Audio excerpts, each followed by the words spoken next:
What's the meaning of bilge?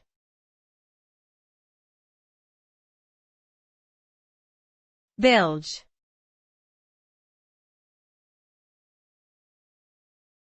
Bilge.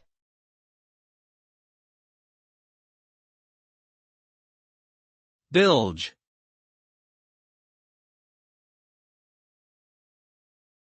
Bilge.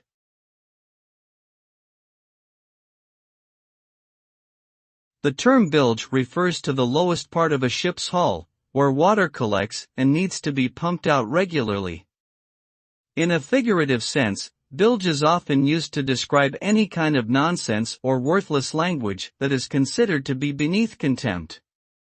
The term can also refer to someone or something that is deemed to be worthless, incompetent, or unreliable.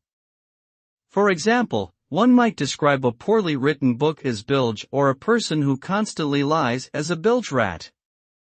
Overall, bilge is a negative expression that connotes incompetence and worthlessness.